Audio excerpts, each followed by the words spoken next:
my loves. Hi my loves. Hi. I hope you're all doing well. Welcome back to my YouTube channel. This is my channel if you're new. I'm She Philip. She Philip is my name. But if you've been here, thank you for coming back. Thank you for subscribing. Thank you for liking, for commenting, and for sharing. I do appreciate, by the way. I appreciate. I've seen massive love. I've seen massive support. Wow. I think this girl is happy. Thank you so very much. The other video was a little bit of disclaimer, so I chose not to mix it with this one, because this one I'll go just direct to the point. So yes, I'll just go direct to the point. Now, you remember the last part I left you at? What did I leave you at? Why am I not remembering? I left you at we are going for re-evaluation to Dr. Martha Lafemme. Yes, so we actually want to go for the evaluation. Sorry. We will go for the evaluation. You remember we left at December 2019 after going to Lafemme, after getting a lot of drugs, after getting a new approach of the whole situation. So we were actually to go back to Lafemme, to Dr. Martha now for re-evaluation, and actually to see if the drugs are working, if you actually need to try something else, if you have to withdraw other things. So that's what we were about to do come January 2020. But let me surprise you. Come January 2020, we didn't.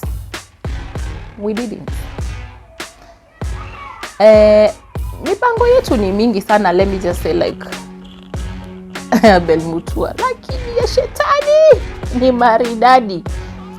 So our plans was actually to get to January 2020, have our New Year's resolutions like any normal human being, and go get checked, go get reevaluated, and see what we have to add on, what we have to withdraw, what we have to do better. What, you know, the doctor will always give you precautions and areas they feel like you need to improve, areas they feel like you ain't doing well, areas they feel like if you do this it can give us a quicker results or better results. So we were to do that come January 2020. Sorry, my apologies. It is January 2021. We are still in COVID period, so it's January 2021. It's not January 2020. I'm sorry for that one. So come January 2021, we didn't. This is the reason. Mimi, my dad kutoka previous year, which was 2020 October, he was ailing. Alikuwa shanza kukonjeka, he was ailing and apparently we kind of didn't see the extent of the ailing because he was on and off hospital. We would just get tuko tunatoka hapa tunaenda tunampeleka hosi, sometimes at very late hours at night. But you see how you are always hopeful, and we thought it wasn't serious. We knew it was serious, but we didn't know the extent of the damage. So as we were just taking him to hospital for checkup and stuff. So that's the reason we couldn't go back for re-evaluation to our doctor, because we had to take care of my father who was ailing at the time. So come January, it was very busy for us. We actually was tulikuwa on and off hospitals. You remember I was to Kijabe for my own checkup. No, I was to Kijabe for dad, on and off the whole time. Now you remember this whole issue, mimi nani brain. Then comes you have now a sick parent. Ushaikuwa na sick parent? Even if you are a millionaire, because you can't buy their health. It is draining, it is stressing, it is, what do I tell you? It feels bad, you know. So my father, my father was really ailing. Tukampeleka hosi on and off, anatoka. the whole time hapo admitiwa, anatoka anarudi. So you see, hii kitu bado imekuja ikatukula tena. Mimi kwanza anxiety yangu ikakuwa mbaya sana. Naanza yani nikachanganyikiwa na everything. I was feeling like nothing was actually working for me. Juu huyo mzazi niliishi trust you me, mimi the whole time dad is sick, mimi wajua tu anagonjeka na apone and we go back to hospital, you know. But this period, you remember I told you my father has never mimi hakuwa niuliza about how we are doing, how we are faring, what is wrong or what is not. Hakuwa niuliza at all.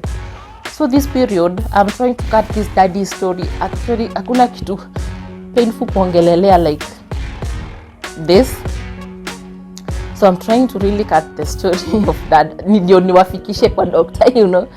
So I went home for like a while, like a week or so, to be with my father. At least because with his ailing, he wasn't able to feed. So we actually thought with the change of Shika kikuja, Shika leka toto kadogo, kakikuja, I'll try, you know, with ushayona venye kukikuja mgeni, even if you're not feeling like eating, because they are eating, you'll feel like eating. After the change of something, kuna that ka change of something. So I went home to try have dad eat, and nikampiki. I used to cook for daddy, but he couldn't eat. He was really sick. I remember I would look at him and I would just cry myself to sleep. Nimeambia story yetu imekuwa bita. I would cry like, unaona baba yako venye anakaa. He was bad. So me, I would really cry myself to sleep that whole time. Then I finished the whole time with him, the whole week. But before I left, daddy called me, myself, peke yangu tu kwa nyumba hapo. He was actually lying on the couch. He was very weak. He couldn't walk by himself. But remember, me was just very positive. I think I'm just generally positive because I knew daddy atakuwa tu sawa. I knew it was actually a passing cloud and itaisha. Babangu atarudi sawa na atapona. So me, I was just, ilikuwa bitter sweet because I knew this is bitter but the sweet is coming. So no, daddy called me and asked me, he didn't actually ask me, aliniambia, I know it's been this years. You remember now, that time it was almost 6 years. It's been like, I think 6 years, and I know mumekuwa mkitafuta. I know, I can imagine. Mzazi ashai kuambia kitu, actually the one you least expect, and you're looking at him like, wait, what? Yeah, he told me all about it, and venye na feel we've been struggling with the whole issue. So me, I'm just there seated and I'm listening, and I'm looking at him like, is this whole issue necessary? I mean, what do I comment? What do I say? But apparently we just had a conversation with my father about it. And I remember him encouraging me, it's good, if you feel it's good to go to the hospital, please go. If the doctor tells you what to do, please do. If the doctor asks you to take medicines, please do. He advised. And that's when ilini hit us around 56.6666. Like, okay, so this thing is serious. Like, kama dada naona ni serious, then it's serious. Ilini hit ile ya guy, so by the way hatuna. So by the way, if he feels that way, whatever na feel like hatutawaipata. Like, nilijiuliza maswali. I just overthinking, of which hakuniambia yote. He was just concerned and he was just advising me. So I came back and actually come share with my husband whatever dad told me. And now we decide, well, we have to go back for reevaluation because we've taken a while na hatujaenda because your January sasa imeisha. Now we actually come to February, but immediately come back, dad naambiwa dad amekuwa worse. Like, he's literally just getting worse. So yeah, back home, back and forth, hospitals, tunamrush, anatoka anarudi home, tunarudi. Ikakuwa so draining because mnaenda mnafanyiwa test very many. Remember we are still paying kule kwingine hospital, we are taking very expensive medicines. Hadi saa hiyo sasa tunapeleka dad hospital, we still taking very expensive medicines. And here comes my dad, na yeye anapewa very expensive medicines, and you have to go for hospitals, lazima ine checkups, lazima afanywe a lot of things. So we were actually getting to have, pesa ilikuwa inatumika sana, so hadi kukumbuka ile ya kwenda hosi for you people to get checked inabidi mumeiweka kando, because well, my friend, it was draining. The money issue was draining. Actually we come too much now, we come too much. Unaona tujaenda January, February, we come too much, and my dad now gets worse. And I remember seated one day and thinking like, I took a book. I had this huge book I would sit down with. I write all the frustrations, the pain. Ile time huwezi omba, me actually till date, me write my prayer. Ile time una feel no words are coming out of your mouth. Inakwanga tu ni ile direct from the heart to you, to God's ears. I write. So I would write how I'm feeling about that. Surprisingly, I wrote that one evening, and I wrote how I'm feeling, and just I had it a minute ago here reading. Just by finishing that prayer, that was now